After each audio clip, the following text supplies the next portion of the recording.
Zamba Bosembo. Normal. Papa,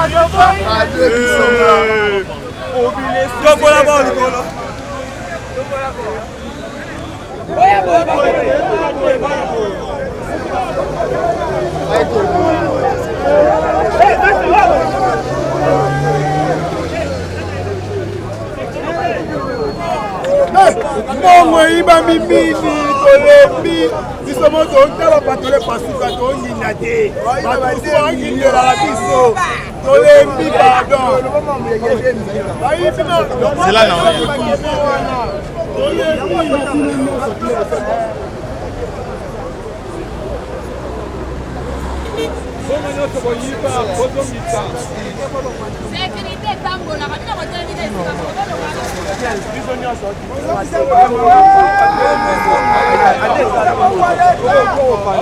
Bon, tous ont déclaré mbongo ya peuple congolais.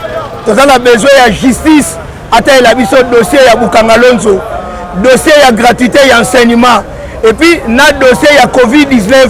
Batu wana nyonso tout faut kolande la bango. Eza mbongo ya peuple congolais. Et koyi ko le kaboete.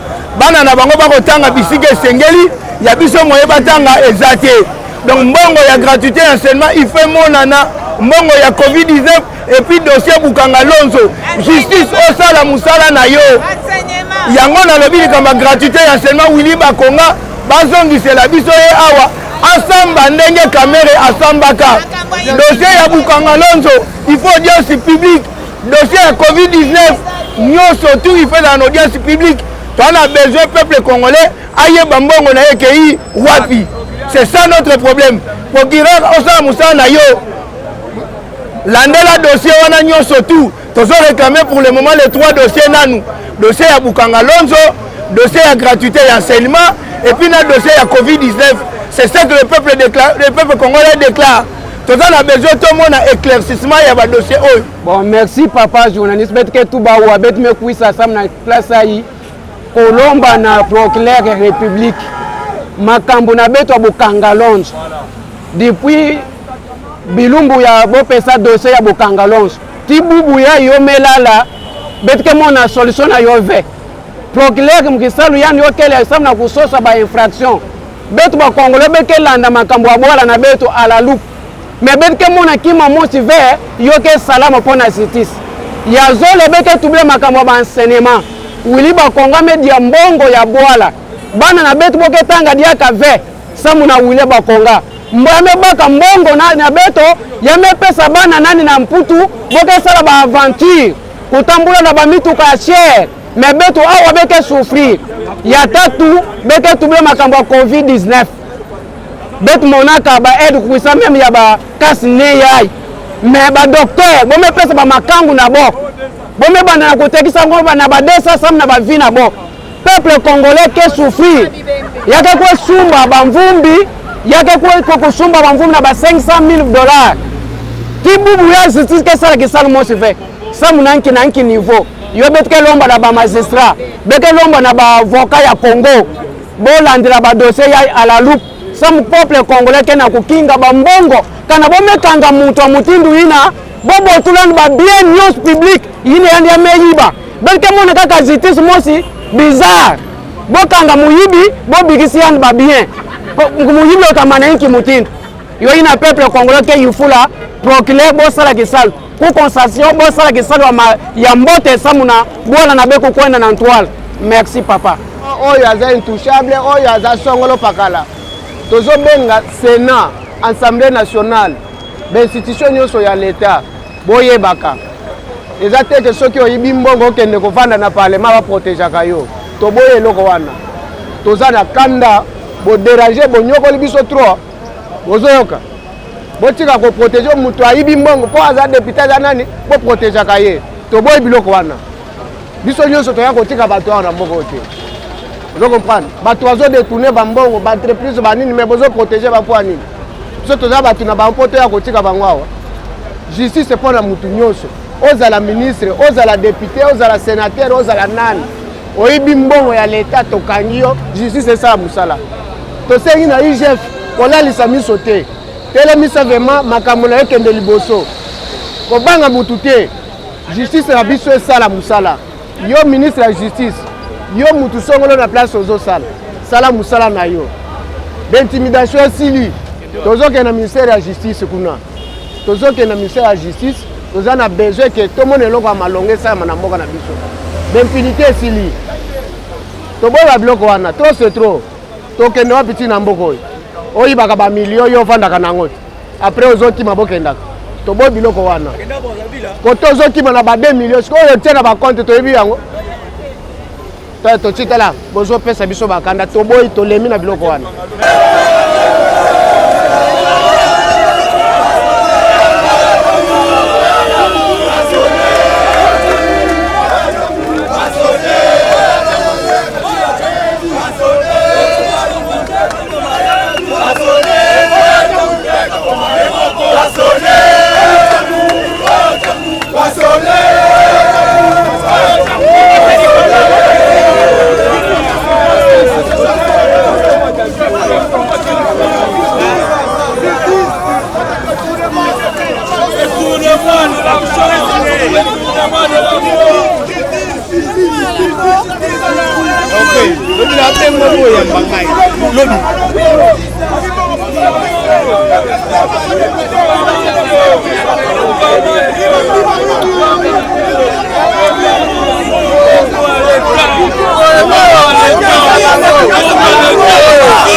naza vraiment na kanda makasi père na biso enseignant des ans asoka mongo asala malonga te mongo bakonzi bakomisa yango kotangisa bana bango na poto biso tosukaka kaka na D6 tata mbongo atangisanga ata IMPPA te mpo nini bakonzi ozozwa bambongo oliaka na bana na bino yango lelo toye na justice oyo alia mbongo ya leta lisusu boyoko basala wuli bakonga bakangia na mbongo na biso ya leta tokoma na kanda na bango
depuis tongo to réclamer de tout la justice na biso eta les kambo ya ba détournement ya ba fonds à l'état dernièrement awa to tanga que non ministre de l'enseignement a s'échappé na dossier o ya EPST on a depuis tongo le bété biso awa biso peuple congolais tozo ya ko soutenir justice na biso alandela nous a détourné mon pays mon pays ils ont kambo ya eta la population ta la peuple là depuis tongo tu as dossier donc tu as supporté justice biso to mama elandela ba dossier wana ndeti ya bokanga lonzo dossier ya santé ya ministère ya santé dossier EPST nanga tu as depuis tongo donc tout ça ba to belé ba kinois ba congolais tout ça awa to na dossier en depuis tongo tu as ba commune différent ba tout musika zo ba luku depuis tongo tant dossier na ya justice to supporté biso ressortissants congolais donc tolembi mpenza badétournement tandis que mbongo yango ebukaka na dollar tolembi nde tozaka na nsima ya justice état de droit yango oyo toaposa yango esalema mpenza donc le peuple gagne toujours toganye kaka toaposa justice etomama esamaka mabien bakanga bango bakangi mbongo ezongi biso mposa mbongo ezonga ntango bazokanga ye bakanga desi eza bien mais mbongo ezozonga mbongo ezolama makasi parce que journaliste otambolaka te oza kino oyebi bien soki bakote mosusu nazolala na mai naza krete kinshasa donc somona ebesi boye adimi mais mbongo wana okote ene divisible mpo kazoka na mbongo 2 millions azolia ye moko eza normal te bolingo eza te motema mpe eza fanga toyenga bakanga bango nde kokanga eza bien ta bazokanga mbongo ebima bakangi mbongo ebimi mpe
réclamer justice. Kimoïdi et Bomimbo Kalabiso Oyo. Kimoïdi et Silisi valeur dans RDC.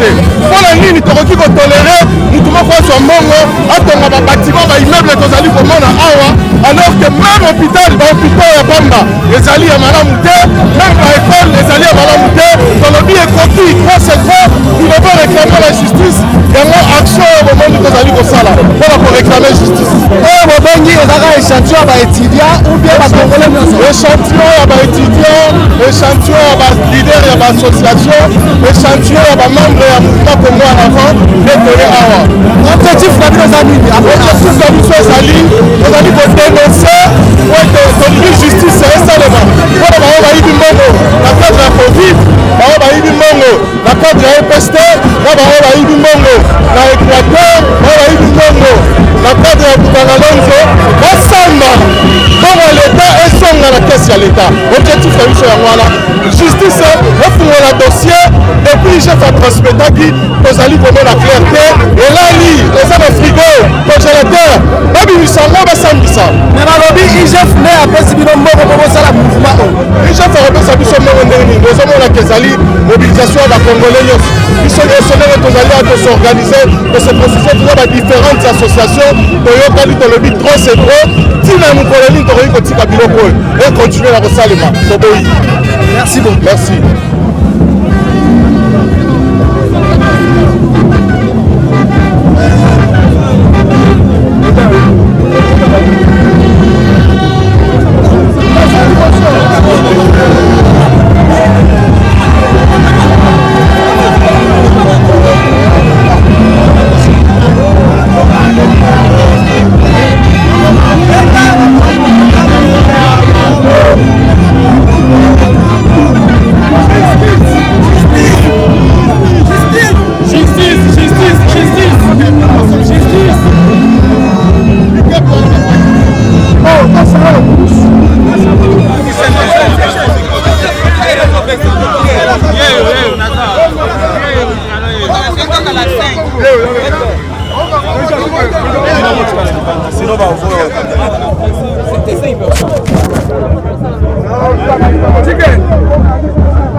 Avec 5 personnes en compte.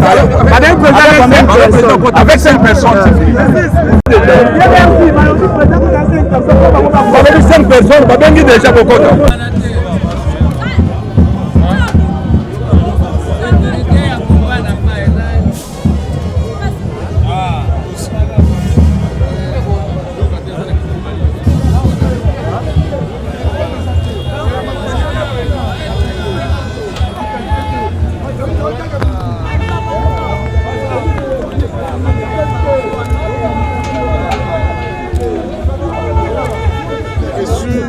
par Monsieur le procureur général près la Cour de cassation.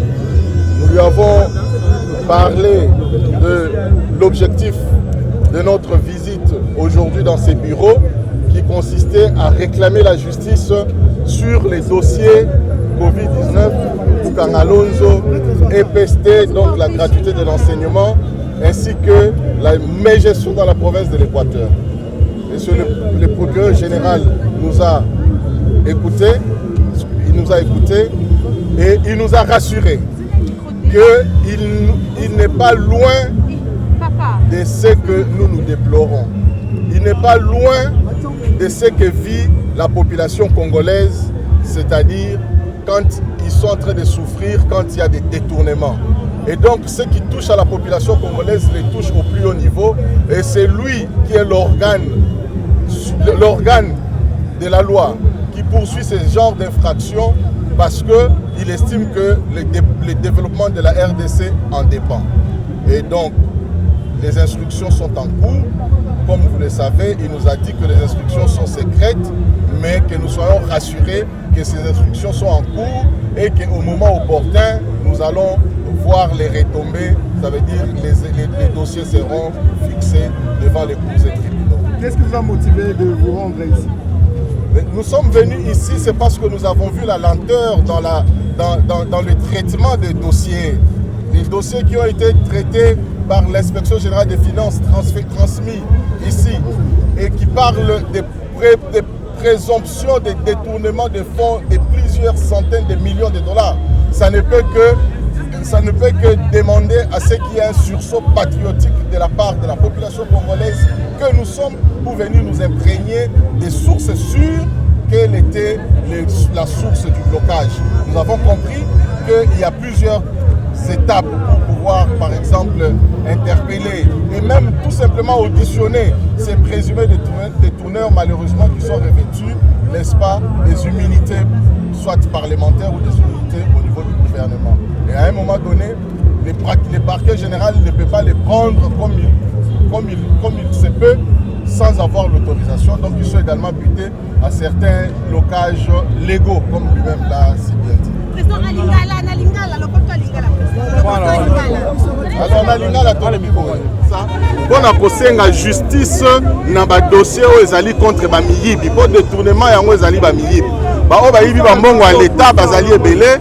Mais ndambu kaka basi basambisi ba misusu kutu bakomi kokima boyoki bakangi bango na bambongo ebele bakomi kokima so bakangaki bango tende oyo esi bakomi déjà na poto baza kosalela mbongo na biso bayibaki. Et donc yango wana toyaki mpona koyebisa bango ke sengeli basala makasi basala célérité basala lomango bakanga babemisa ba dossier bakanga mbala moko ba oyo nyonso bazali cité yambo ete bango nyonso bakoka kokima. Nde yango wana omoni mutu nyonso oyo aye awa aza na posa ete justice esalema justice ya malamu na kati ya mboka na biso. Nde yango toye ebele lolenge oyo mpona koyebisa procureur général oyo ayoki biso. Tozosala yango na kombo ya bakongolais nyonso, kombo ya population congolaise, kombo ya bakinoise na bakinois. Même activité ozosalema mpe na kati ya baprovince, donc ezali effectivement mpona mboka mobimba, mpona biso peuple congolais.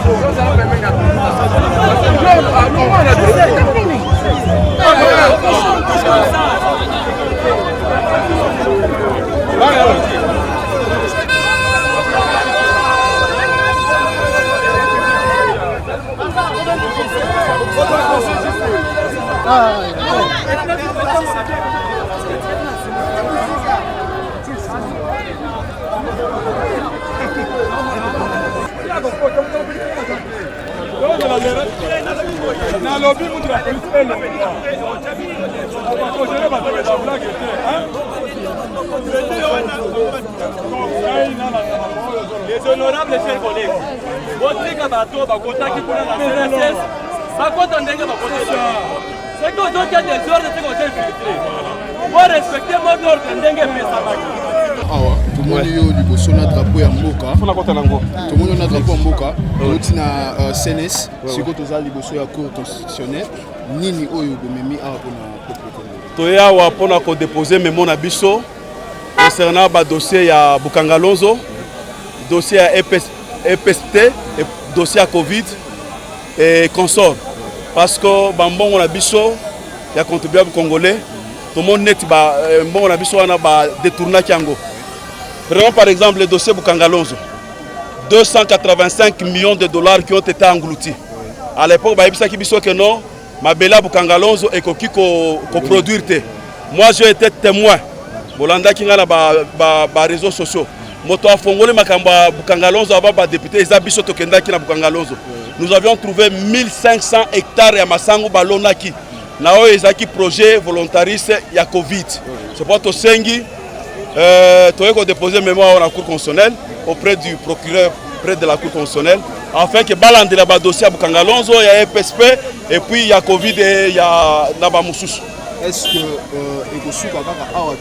il y aura des poursuites, tout le monde va continuer à chaque fois où il y a toujours déposer un mémo, pas d'instruction et nous allons faire le suivi jusqu'à ce que l'argent du contribuable congolais sera remboursé.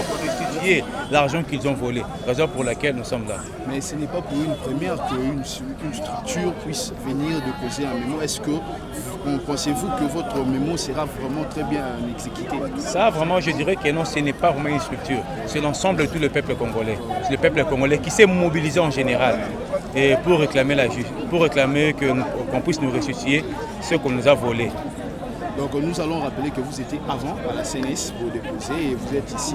Est-ce que vous allez encore, ça va continuer ou ça va se stopper ici ou comment ça? Bon, nous espérons bien avec la nouvelle ministre de Justice que tout ira bon. Et nous disons que non, si ils ne font pas ce que le peuple désire, ce que le peuple demande, nous allons toujours continuer du jour au jour pour que la justice soit faite correctement. Est-ce que l'immola problème en haut est-ce que c'est à chaque fois parce que après c'est ce que je venais de dire dans le biboye ceux qui bateau bayiba kimbongo na biso mbongo ya peuple congolais mbongo ya trésor public ceux qui bazo kuka kozongisa yango te tokobanaka kosala ba action de tout à tout moment mais cette fois-ci je crois bien que non et ministre de la justice à côté Sikawana a posé la moussala correctement parce que vous savez tout tourne autour de la justice. Auparavant on avait un ministre de justice, bon pour ne pas citer son nom, pour ne pas aussi l'accuser, je peux dire que non, il n'était pas vraiment à l'auteur, il y a posé la moussala correctement pour Kangabato Bayibaki parce que la plupart il y a Bato Bayibaki mbongo à l'État et sont ses collaborateurs. Mais cette fois-ci justice et qui est dans la société civile. La société civile, Azar l'église au milieu du village. Il n'est ni dans l'opposition, ni dans le pouvoir. Azar Napona, au Makambu en ordre. Et nous espérons bien avec Maman Nabiso Batu, ministre de la Justice, Makambu Tambo Lelongo, Ndenge Sengeli. Mais moi, tout ça pour déposer, et ça par sentimenté, et ça par rapport à une inquiétude au peuple, au Azar Kuta Nanzela. Nous sommes pas si Nakati Amboko. Imaginons-vous un peu, Moutou. A eu 50 millions de dollars. Au a eu 32 millions de dollars. Au moment où les 50 millions de dollars sortent de millions dans l'Est et en Bokanabiso, et que ça, pour la sécurité en Boko. 50 millions de dollars sortent de millions dans l'enseignement. Combien de NI tous en Abango Foutamina et que Sunga Kenon va mécaniser NI Moussou, et au bazar, retard, il y a salaire, Foutabango.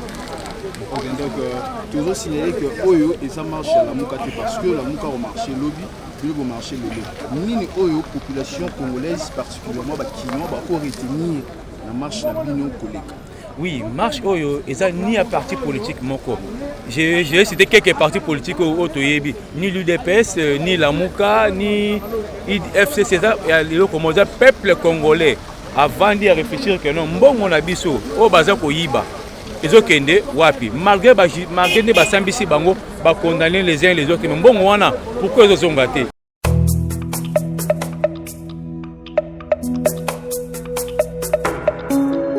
Kolo nanga nzamba mawa kolo nanga nzamba bosantu kolo nanga nzamba bosembo kolo nanga nzamba mawa.